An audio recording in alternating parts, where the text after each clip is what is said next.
ഗായകൻ പി ജയചന്ദ്രൻ അന്തരിച്ചിരിക്കുന്നു. അദ്ദേഹം ആശുപത്രിയിൽ ചികിത്സയിലായിരുന്നു. കുറച്ച് ദിവസമായി അനാരോഗ്യം അലട്ടിയിരുന്നു എന്നുള്ളതാണ്. ഗായകൻ പി ജയചന്ദ്രൻ അല്പം മുമ്പ് അന്തരിച്ചിരിക്കുന്നു.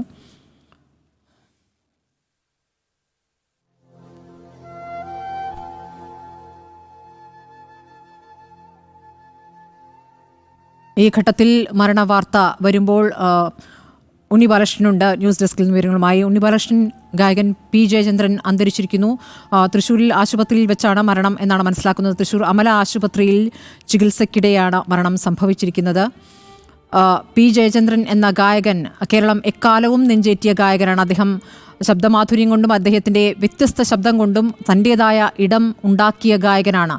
പി ജയചന്ദ്രൻ വിട വാങ്ങുമ്പോൾ നമ്മൾ എങ്ങനെയാണ് ഈ ഘട്ടത്തിൽ അതിനെ വിശദീകരിക്കുക?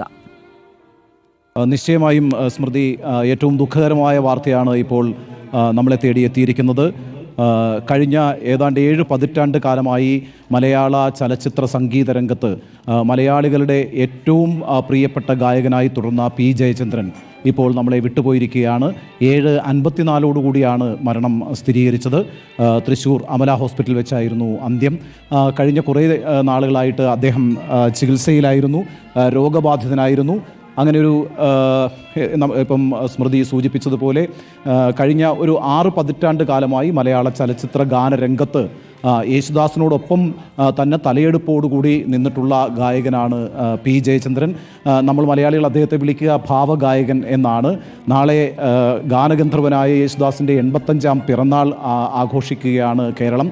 ആ സമയത്താണ് നമ്മളെയൊക്കെ ദുഃഖിപ്പിക്കുന്ന ഈ ഒരു വാർത്ത വന്നിരിക്കുന്നത്.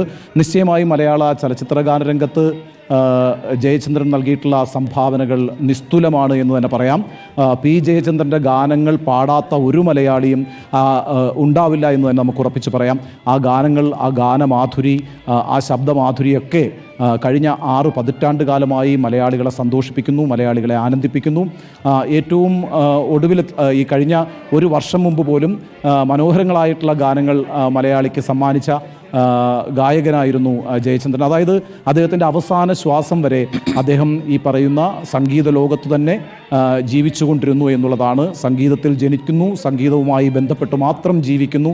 അവസാന നിമിഷം വരെ ആ സംഗീത ലോകത്ത് നിന്നുകൊണ്ട് മലയാളികളെ ആനന്ദിപ്പിക്കുകയും സന്തോഷിപ്പിക്കുകയും ചെയ്തിട്ടുള്ള ആളാണ് പി ജയചന്ദ്രൻ. ഇന്നിപ്പോൾ മലയാള ചലച്ചിത്ര ഗാനരംഗത്ത് എണ്ണം പറഞ്ഞ 10 പാട്ടുകൾ എടുക്കാൻ പറഞ്ഞാൽ ഏതു മലയാളിയുടെയും ചോയ്സിൽ 2 or 3 പാട്ടുകൾ ജയചന്ദ്രൻ പാടിയിട്ടുള്ള പാട്ടുകളായിരിക്കും. ഇപ്പോൾ കരിമുകിൽ കാട്ടിലെ തുടങ്ങിയിട്ടുള്ള ഉപാസന തുടങ്ങിയിട്ടുള്ള പാട്ടുകൾ മുതൽ ഇങ്ങോട്ടേക്ക് നോക്കിയാൽ ഏറ്റവും പുതിയ സംഗീത സംവിധായകരുടെ ഗാനങ്ങൾ വരെ പാടിയിട്ടുള്ള ഗായകനാണ് പി ജയചന്ദ്രൻ. പി ജയചന്ദ്രനെ കൊണ്ട് ഒരു ഗാനം ആലപിപ്പിക്കുക എന്നുള്ളത് പുതുതായി വരുന്ന പുതിയ തലമുറയിൽപ്പെട്ട സംഗീത സംവിധായകരുടെ പോലും ആഗ്രഹമാണ്.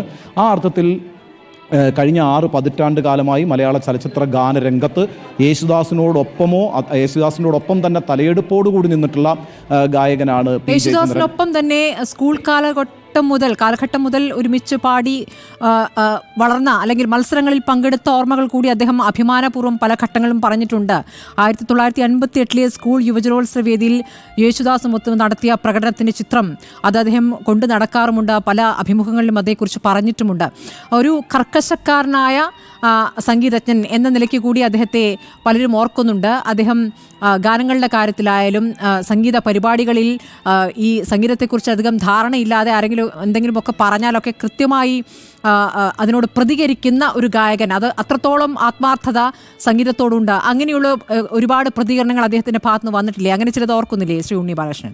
നിശ്ചയമായും വളരെ കർക്കശക്കാരനായിട്ടുള്ള ഒരാളായിരുന്നു പി ജയചന്ദ്രൻ. പലപ്പോഴും അദ്ദേഹം പൊതുവേദികളിൽ വെച്ച് അല്ലെങ്കിൽ ചില സദസ്സുകളിൽ വെച്ച് ഒക്കെ വളരെ ധാർഷ്ട്യത്തോടുകൂടി പെരുമാറുന്നതൊക്കെ മലയാളികൾ കണ്ടിട്ടുണ്ട്. പക്ഷേ അതെല്ലാം അദ്ദേഹത്തോടുള്ള ഒരു സ്നേഹം കൊണ്ട്, അദ്ദേഹത്തോടുള്ള ആദരവ് കൊണ്ട്, അദ്ദേഹത്തിൻ്റെ കഴിവിലുള്ള വിശ്വാസം കൊണ്ട് മലയാളികൾ അതൊക്കെ ഒരു ഏറ്റവും സ്നേഹത്തോടുകൂടി മാത്രമേ കണ്ടിട്ടുള്ളൂ. പി ജയചന്ദ്രൻ എന്ന് പറയുന്ന ഗായകൻ യഥാർത്ഥത്തിൽ കഴിഞ്ഞ 6 പതിറ്റാണ്ട് കാലമായി മലയാള ചലച്ചിത്ര രംഗത്ത് ഒട്ടേറെ ഏറ്റവും മനോഹരങ്ങളായിട്ടുള്ള ഗാനങ്ങൾ സംഭാവന ചെയ്തു എന്ന് മാത്രമല്ല ഏറ്റവും സ്ഫുടതയോടുകൂടി ഗാനങ്ങൾ ആലപിക്കുന്നതിൽ ശ്രീകുമാർ ടെലിഫോൺ ലൈനിൽ പ്രതികരിക്കാൻ